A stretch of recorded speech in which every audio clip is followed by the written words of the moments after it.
Yes. Pseudostratified columnar ciliated epithelium.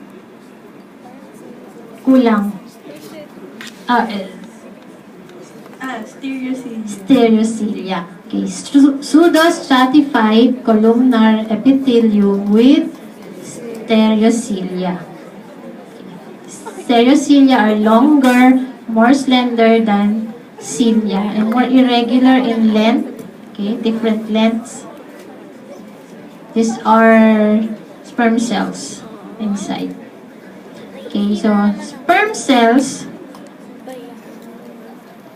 is also with, it is with a modification. What do you call the modification?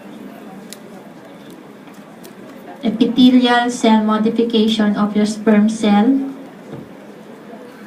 That's the flagella. Okay, flagellum.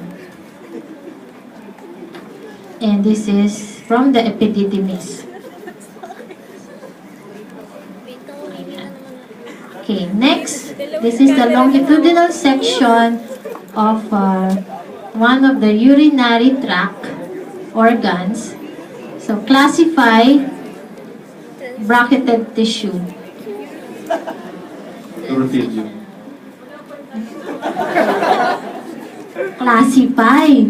Classify bracketed tissue. Nasaan na? Transitional epithelium. Transitional epithelium. Because if you answer urothelium, identification yun. Classify transitional epithelium. Okay, transitional epithelium is found in lining your your urinary tract. Okay, so you have different shapes of your epithelial cells. Yan, there are balloon shape, cuboidal, columnar, polygonal. So, kaya, that's why the name is transitional. Okay, what is special about the transitional epithelium? Or what's the function, specific function of your transitional epithelium?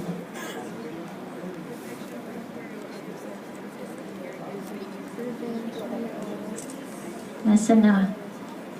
Saan na nag-travel? The microphone.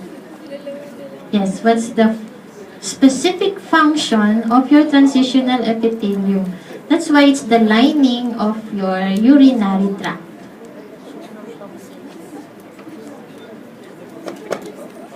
Yes. Protective layer. Yeah, all of them are protective layer, but what is unique with your transitional? Absorption. No, it doesn't absorb. It's just a lining.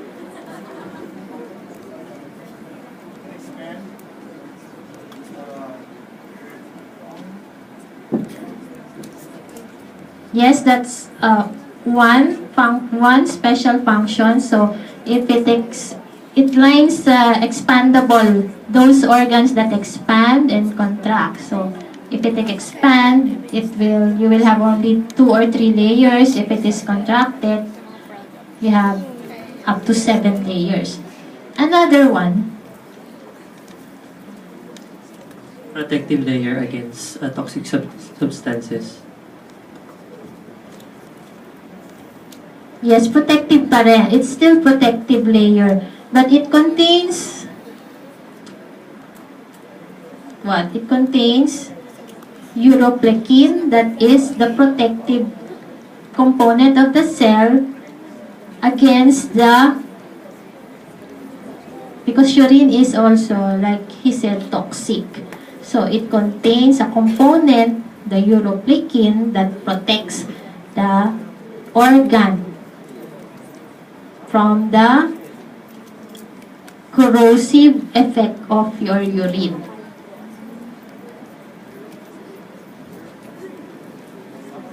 Okay, still, this is the urinary bladder. Okay, lined by transitional epithelium.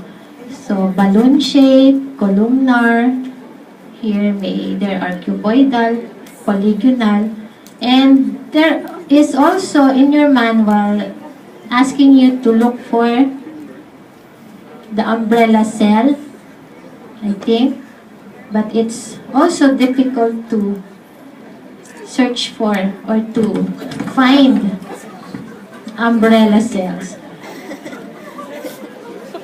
Para namang plague yan, microphone na yan. Iniiwasan.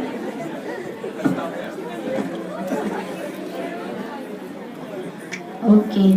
So, another organ, I will ask you to classify according to the nature of secretion. So, identify the entire organ according, or gland, according to the nature of secretion.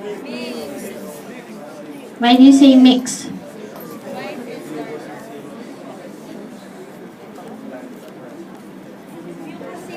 What do you see? Okay, what do you see? These are acini composed of pyramidal shaped cells lined by pyramidal cells containing granules. Okay, that's why it's stained blue, bluish, or violet side, blue side, on the basophilic side. Okay, all of them contain granules. So this is classified as serous. Serous only, purely serous gland, which is your parotid. Okay, this is from the parotid gland. Parotid is a purely serous gland. And this structure here is the intralobular duct. Okay, so how will you differentiate if it is the acinus or the duct? Say the acinus is always stained in the basophilic side, bluish, and contains granules bluish. Okay, the duct is stains on the acidophilic side, so pinkish or reddish. Yan. And you can see the lumen, clear, patent lumen, if it is a duct.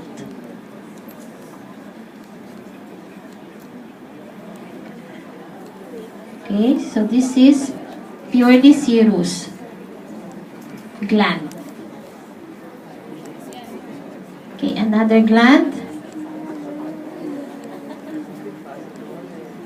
Classified according to the nature of secretion. This is the mixed. Okay, from the submandibular gland. So you say we say it's mixed because you have the serous component and the mucus component. Okay, and this structure wherein you have predominantly the mucus acinus capped by your serous cells is called, what do you call this? Serous demilune. Okay, demilune means half moon or a quarter, but looks like a quarter. So the serous cells capping the mucus acinus looks like what?